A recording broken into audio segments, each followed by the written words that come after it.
Sbíráme inspiraci na veletrhu For Arch a For Interior v Praze. A pokud scháníte dveře, tak máte kliku, protože teď jsme u společnosti Doornight, kterou si možná budete pamatovat pod jejich dřívějším názvem Masonite. Pane Šatný, pojďme malinko zapátrat do historie, proč se měnil název vaší společnosti. Výroba interiorových dveří má v hlavě více než 60letou historii, takže ten název se změnil několikrát. Už v 50. letech byl založen podnik pod názvem Jihomoravské dřevařské závody, který dodával interiérové dveře v podstatě do celého tehdejšího Československa. V 90. letech do společnosti vstoupil německý kapitál a firma pokračovala pod názvem Chronodoor. Po dalších 8 letech společnost koupila americká společnost Masonite, což je největší výrobce dveří na světě. Je kotovaná na newyorské burze a po asi 18 letech, které strávili v Jihlavě, nabídli managementu tuto společnost odkoupení. Takže od roku 2021 je společnost dnes Doornight opět v českých rukou. Součástí dohody bylo, že společnost nadále nebude smět používat název Masonite, proto jsme zvolili nový název Doornight, tak aby tam byla vidět kontinuita a aby bylo jasné, že prodáváme dveře.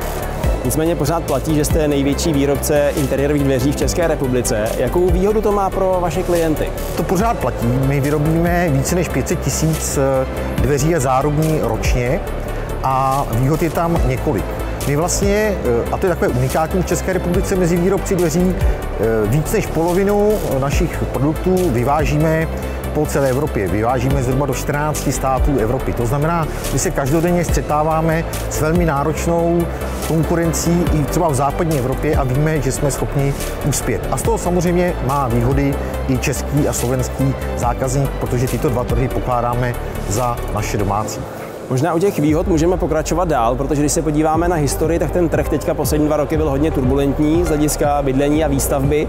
Vy tím, jak jste velký, má to pro vás i nějakou výhodu z hlediska toho finálního klienta, z hlediska dodání materiálu a z hlediska dodání zboží, protože to byl ten největší problém poslední doby. Samozřejmě má to několik výhod, protože jak obsluhujeme, řekněme, 14 trhů v Evropě, tak některé trhy klesají, některé rostou. Například v současné době v Chorvatsku rosteme o 25%, jsme velmi úspěšní v Holandsku a v Belgii. A to znamená, že ty výkyvy vyrovnáváme tím, že ty země mají prostě jiný hospodářský cyklus. Problémy s dodací lhůtou vlastně měli všichni výrobci všech stavebních materiálů a to se dveřím samozřejmě nevyhlo. Takže my přicházíme dnes na trh s novou službou, která se jmenuje Doornight Express, která zajistí zákazníkům dodání vybraného sortimentu dveří do 5 pracovních dnů, což je naprosto unikátní a myslím si jedinečné určitě v České republice. Veletrh je zpravidla o novinkách, i vy tady několik z nich máte, už dokonce těsně vedle nás. Co to je Ultramat? Ultramat je vlastně úplně nový povrch vyvinutý firmou Eger na bázi laminátu, kde vlastně se řeší větší problém dveří, kdy na nich zůstávají stopy po prstech a tento povrch vlastně úplně zabraňuje tomu, abyste tam ty stopy měl. Takže je to žhavá novinka, je to o velký zájem na veletrhu, takže doufáme, že to bude obchodně úspěšný. Jako příklad to je návazné úspěšnosti. V praxi bych uvedl novinky z loňského roku, kdy jsme přišli s prémiovým lakem Klára, který je vlastně 3x broušené a 3x lakované dveře, které jsme vlastně už během roku dodali na některé prestižní developerské projekty zrovna tady nedaleko tohoto výstaviště. A potom bych ještě zmínil třeba úplně novou kliku vyvinutou designéry společnosti Emate, která se zase jmenuje Bára. Opět si našla velmi rychle oblibu u našich zákazníků. Takže doufáme, že Ultramat bude stejně úspěšný.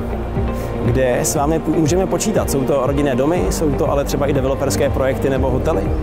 Tak my se zaměřujeme na všechny 3 tyto segmenty dlouhodobě, takže samozřejmě rodinné domy jsou důležité, ale ty v současné době jdou dolů. V developerských projektech jsme poměrně úspěšní, zejména v poslední době, a založili jsme dceřinou společnost, která pro velké developery nabízí službu dodávky, včetně montáže. Dokonce nabízíme i dodávku plovoucích podlah, kde tyto dva produkty jdou velmi často společně. Co se týká, řekněme, hotelů, nemocnic, škol, tak tam jsme nebo fungujeme dlouhodobě v tomto segmentu a je pro nás velmi důležitý. Jaký support dokážete poskytnout ať už architektům nebo designérům při realizaci?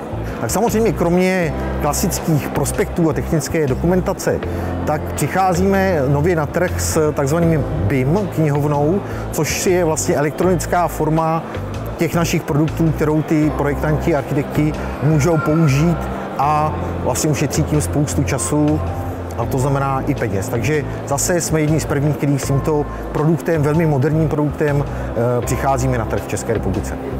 Dnes jsme na veletrhu ForArch a For Interior, kde vás naši diváci najdou po skončení. My se účastníme veletrhů nejen v Praze, ale třeba i na Slovensku vnitře. Účastníme se poslední 2 roky v Bělehradě, kde jsme otevřeli novou pobočku na podporu vlastně našeho velmi úspěšného exportu na Balkán. Standardně se snažíme být velmi aktivní v online prostoru, kde se snažíme ty zákazníky potom přivést do vzorkových prodejen. Máme zhruba 400 prodejních míst v České republice, ale 30 vzorkových prodejen Doornight, kde opravdu ručíme za kvalitu služby a kde ty koncoví zákazníci si mohou šáhnout, prohlédnout konkrétní dveře a v klidu si je vybrat. Takže když to první seznámení začneme online, tak na kterém webu by to mělo být? Je to www.doornight.cz, Doornight je doornite.cz.